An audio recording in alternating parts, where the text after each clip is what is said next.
Hey everyone, thanks so much for joining me today. We are continuing our daily gut health series this week and ending the week with gut health and skin connection. My name is Linnea Baker. I'm a board certified family nurse practitioner as well as a certified health and well-being coach. And I am so grateful to each of you for showing up and giving me some of your valuable time. So in this gut health series, we've been covering a different topic every day. And really my mission is to positively impact your health and wellness through education and coaching to create generational health and a health span that equals your lifespan. You guys know I've said it before, this is my passion, my purpose, and my calling, because when we know better, we can do better. So each evening we've been doing live Facebook presentations. For those of you who may have missed some or want to go back, Monday we covered gut health basics. We focused on leaky gut and the gut microbiome. Tuesday we covered the gut-brain connection. Wednesday we discussed gut health, hormones, and metabolism. Yesterday we covered gut health and immunity with inflammation. And today again, we're going to cover gut health and skin. So today, in discussing skin, we're going to look at how skin truly is a reflection of our health status on the inside. It really is, guys. As a healthcare provider, there is so much knowledge we gain just from looking at a person's skin. Your skin can actually give us clues to chronic illness and actually even chronic inflammation going on the inside of your body. And so many people don't realize how important the skin is and all the information it relays to us. Um, Today, we're going to take a deeper dive into your skin and specifically how it connects to your gut health. So, the gut health skin connection. We now know that skin is actually a reflection of the state of your health and specifically your gut health. So, a healthy gut equals healthy skin. And it's actually said that the skin is the result of the food we eat. And the gut impacts the skin by its impact on nutrient absorption. We said that based on the health of the gut microbiome earlier this week when we talked about it, the gut microbiota, which are the bacteria in the gut, they can help support nutrient absorption and maintain the healthy gut lining barrier of the gut. And that those gut microbiota, some of them are even responsible for producing B vitamins and vitamin K, right? Depending on if your gut is healthy or unhealthy. We said dysbiosis is an unhealthy gut. And these nutrients or lack thereof, they in turn impact the skin integrity. And additionally, when we talk about the gut dysbiosis, when the gut is in dysbiosis or unhealthy, that also disrupts the integrity of not only the gut lining, but the skin lining, because we said that gut dysbiosis, an unhealthy gut, leads to leaky gut, which leads to inflammation. That's what we talked about on Monday when we talked about leaky gut. And that inflammation is an immune system response to toxins getting through that gut lining barrier. And when that leads to inflammation, we can also get inflammation of the skin, such as dermatitis, eczema, acne, psoriasis, to name a few. So, what is the skin microbiome? Because we've talked about the gut microbiome all week, right? So, what is the skin microbiome? Well, we actually do have a microbiome on our skin as well. Just to refresh, our skin is the largest organ of our body, and it's the outermost layer, which means it's our first line of defense and our first line barrier to keeping toxins and harmful substances out of our body. So, Dr. Trevor Cates is a naturopathic physician who spoke on the Model Health Show podcast episode dated on September 4th, 2022. And she explains that our skin has many microorganisms that live on it, and those make the skin microbiome, but we also have hormones on our skin as well as stress responses on our skin. And Dr. Cates explains that the skin microbiome has different types of microorganisms living on it than the microorganisms that reside in and along the gut. And she goes on to explain that when the barrier function of our skin breaks down, we then have what's been coined leaky skin, just like we said leaky gut. So if the gut barrier is breaking down, it's called leaky skin. And unfortunately, she said this occurs to many people because of the lifestyle in the US and our exposure to toxins. And when our skin has breakouts and other flare-ups, it's a sign that the skin microbiome is not balanced. Remember dysbiosis. So you can have skin dysbiosis too. And just like when we talked about an unhealthy gut has dysbiosis, it's unbalanced.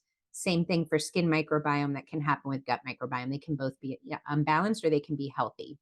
And Dr. Cates additionally explains that when our skin microbiome is out of balance, this can be this actually is also an age accelerator. It promotes premature aging and can lead to wrinkles and fine lines as well. So how does leaky skin occur? Well, as a medical provider, we learned how to treat various conditions with topical medications when I was in school and when I was practicing. So we could use things such as nicotine patches to quit smoking or birth control patches, and even blood pressure patches can be used on the skin. And really, guys, the crazy thing is, it never dawned on me that there was a connection that our skin can absorb medications that affect our body systemically on the inside. So it would also be absorbing the lotions, the body wash, the makeup, and the skincare products we use as well. I didn't make that connection at all. When I had that aha moment, it really opened my eyes several years ago when I was on my own personal health journey. I just didn't connect the dots, but it makes sense. If I can put these medications on your skin and they're going to go through the skin and impact you systemically, then really anything I'm putting on your skin could be absorbed into your body, right? So, what are some signs of leaky skin? Dr. Kate explains that if you have eczema, irritated skin, and acne, those can all be signs of leaky skin. And that just means there's a dysfunction in the skin barrier creating that problem, and that the skin barrier is starting to break down in those areas. And, I've gone to a dermatologist. I have had eczema along with my autoimmune diseases.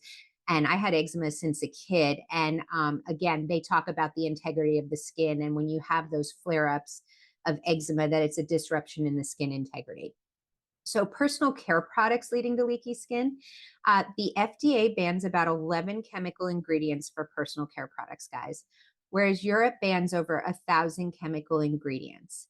And many of you guys know I am a consultant with Arbonne and use Arbonne's products just because I love their ingredient policy and the company's transparency, and just how great the products have been on my health journey. And they ban over 2,000 chemical ingredients in Arbonne's products. So Dr. Kate states that according to the EWG, people use an average of 9 personal care products daily, which exposes them to 126 different ingredients in those products.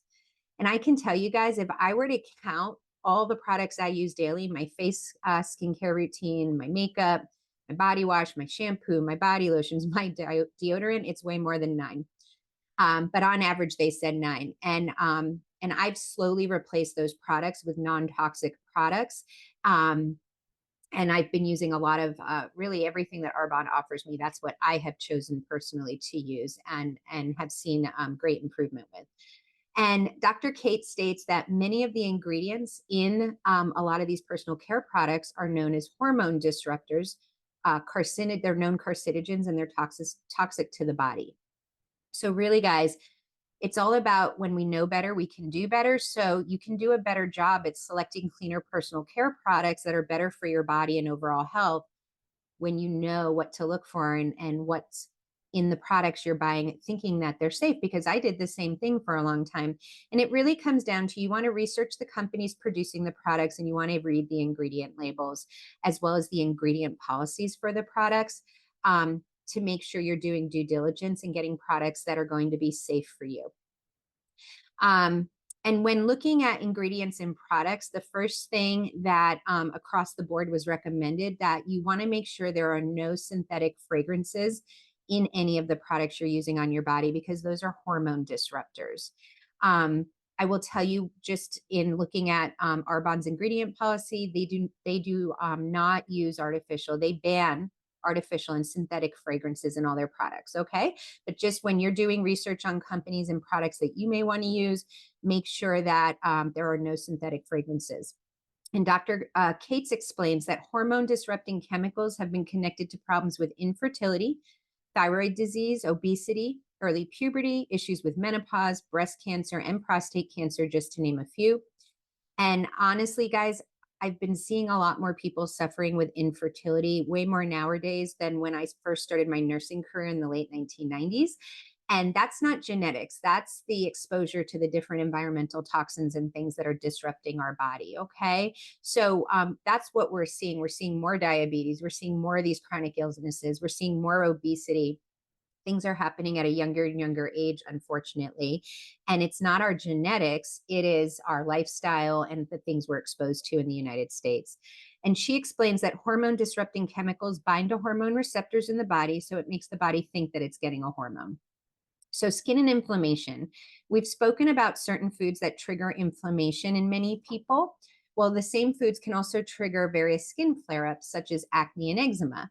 So, according to Dr. Mark Hyman, you guys know I've spoke of him quite a bit. He's a functional med doctor. He speaks on his podcast, The Doctor's Pharmacy, Pharmacy.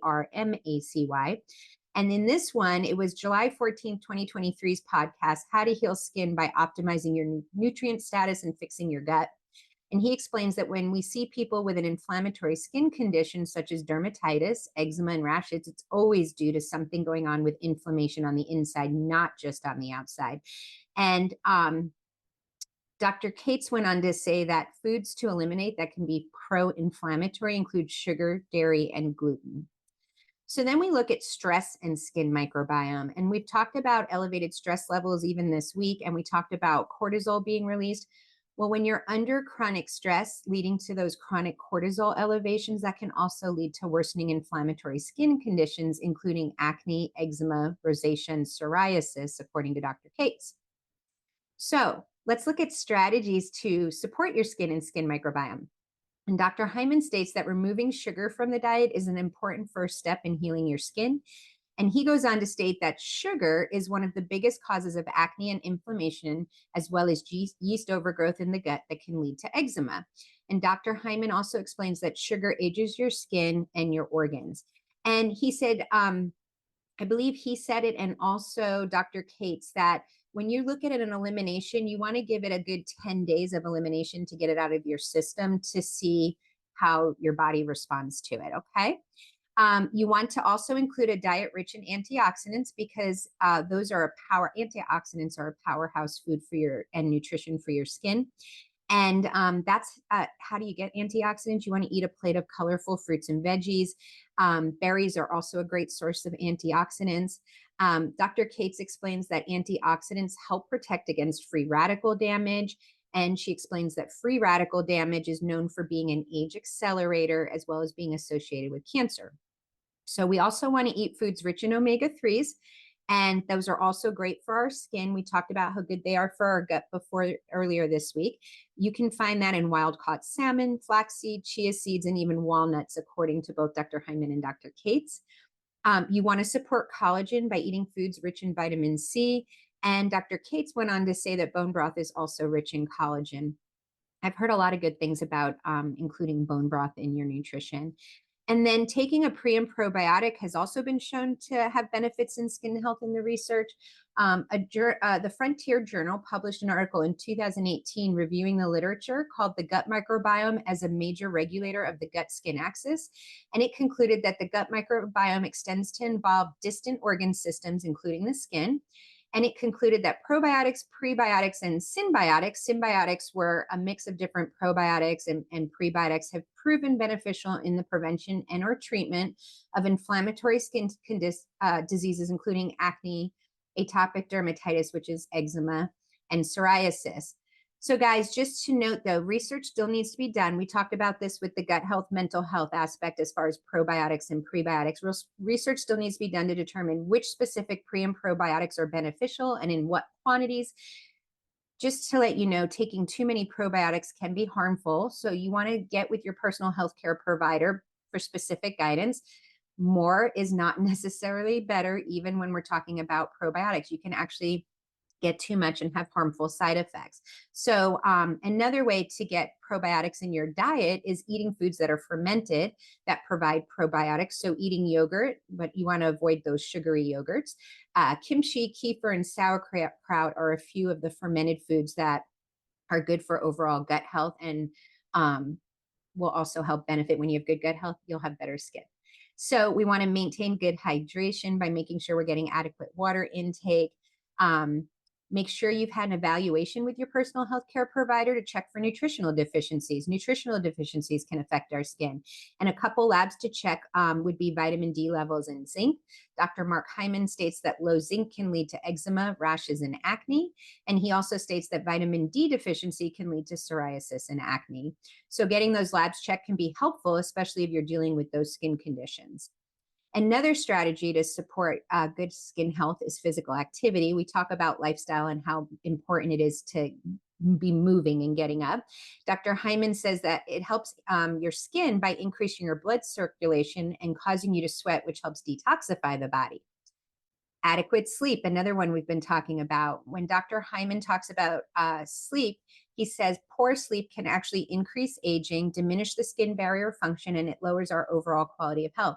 We've talked about this. We've even said it increases cortisol levels when we don't get good sleep. We've talked about it affecting our immune system in the past, where our immunity is not as robust when we haven't been sleeping. Think of college kids who are grinding it out and not getting good sleep, and they tend to get sicker more often. And he was recommending it 8 hours of quality sleep. Lastly, you can look at the EWG database. That's the Environmental Workers Group, and that contains information on skincare ingredients to avoid, and that's at the EWG.org. They also have the Dirty Dozen and Clean 15 list for fruits and veggies, as far as helping you know which ones have higher pesticide residues and which ones you'd be better off trying to get organic. So that's a great site to look at for information. They also cover cleaning supplies on there as well. Now, anyone who's following with a personal health care provider for a chronic illness, medications, if you're pregnant or breastfeeding, or if you have any medical concerns that need to be evaluated by a healthcare provider, please reach out to your personal health care provider or specialist first before making any diet or exercise changes or adding supplements such as prebiotics, probiotics, and collagen to your routine, because your healthcare provider knows you best and can guide you on what's a good option for you based on your personal situation. And this information is not meant to replace information given to you by your personal healthcare provider. It's really here. I want to provide you with education that you can discuss with your personal healthcare provider to see if it's a fit for you for your individual circumstances. Okay. So in closing, we've seen how maintaining a sustainable and healthy lifestyle truly does impact all aspects of our health, our gut health, and our gut microbiome, the immune system, our mental health and brain health, all the way to our metabolism, hormone regulation, and even our skin. What a week we've had, guys. And this is such powerful information that we can use to help us achieve overall health and wellness. And remember, if we don't take care of our wellness, if we don't take care of our wellness now, we'll be forced to take care of our illness later, right? It's this daily small habits make big results. You guys know I've been on my healthy lifestyle, starting with focusing on my gut health for 4 years, and I'm doing fantastic. I do have 2 autoimmune diseases, and I do follow with specialists in Western medicine that manage that, a rheumatologist and a gastroenterologist. And they both are aware of the nutrition and supplements I use to help support my overall health. And they're really actually impressed with how well my symptoms are managed with my healthy lifestyle. My inflammation is way down since I started focusing on improving my gut health. And that led me to my autoimmune pain going away with nutrition. My sleep significantly improved. My energy is way up. My brain fog cleared. It's like I'm a different person, guys. And I thought that years ago, when I was suffering, that was normal, and that is not normal. And now my body feels so good. And I did drop weight, and I did focus on improving not just my gut health. That was the start, but all the holistic things, the sleep, the stress management.